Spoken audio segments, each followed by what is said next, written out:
I know we have to do overdig here too, so talk to me a little bit about the overdig, the requirements there, and why it's so important to get that overdig right.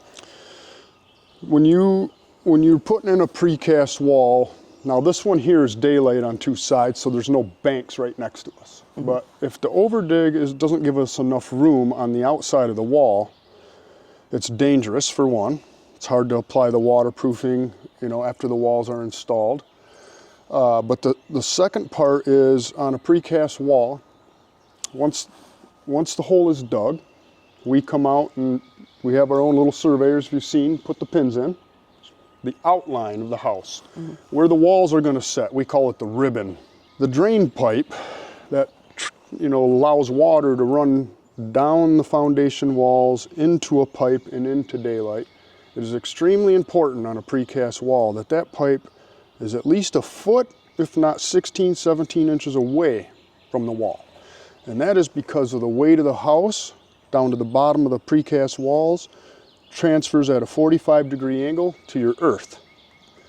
So if we don't have enough overdig and that pipe gets a little too close to the walls, it crushes under the pressure of the home. That is not a good situation. Yep. So. And that's a common mistake that these guys see. They can do everything turnkey as far as getting your drainage out. Some builders, we've even worked with waterproofers in the past that have done all of our waterproofing for us, and you do run into those situations.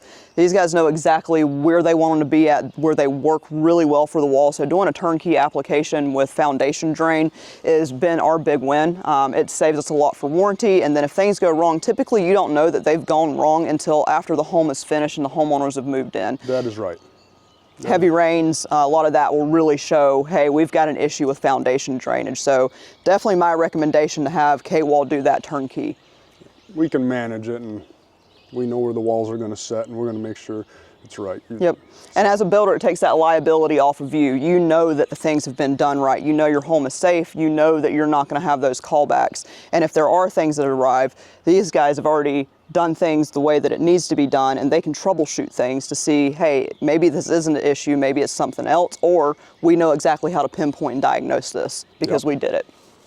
And on the planning side, we do a lot of custom homes. So we're very involved in the design of the homes, and we work with the structural engineers and the architects to make sure that we're designing appropriately to get the look that they're wanting, but also making sure that we have the structural elements that we need. A lot of things to think about when you're doing this. We do insulation underneath our slabs. You do not have to do that. It's not a requirement. We're green builders, we like to insulate as well as we can. So what that means for us is we need to think about window placement. We're gonna have to let these guys know that we're doing foam underneath the slab so they can adjust their windows up and also their doors, because you don't want it to be too low or you're gonna be pouring straight into it. You've got to raise that up, which means it's gonna raise up your header heights.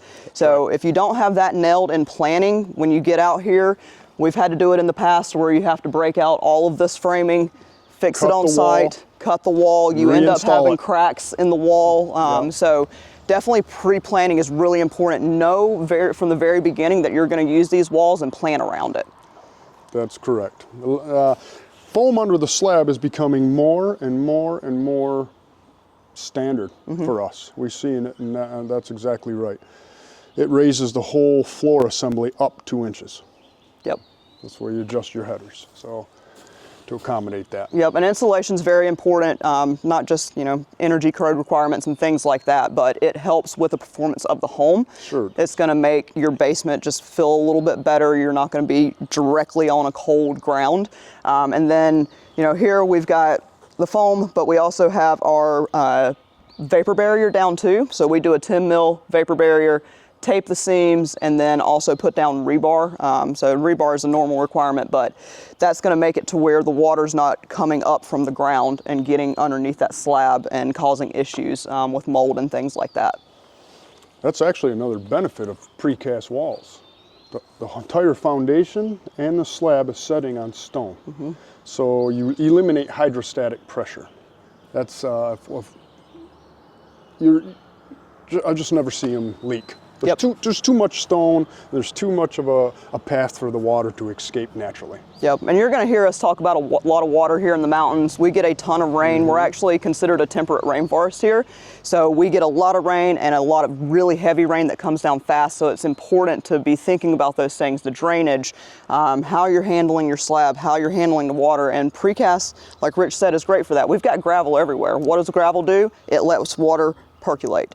It's a permeable surface, so you're not dealing with those hard surfaces that's just going to hold water in there. You know, one thing that we point out, we don't install precast walls without waterproofing them. Precast walls in some markets are damp proof by code already because of the type of concrete we pour these walls out of. Here in our rainforest, in fact, the 5 counties we work in vetoed that. You have to waterproof the walls, so we get that question asked to us. Well, it says they're waterproof out of the factory. The answer is no, they're not. They're damp proofed. Bare minimum of code requirement.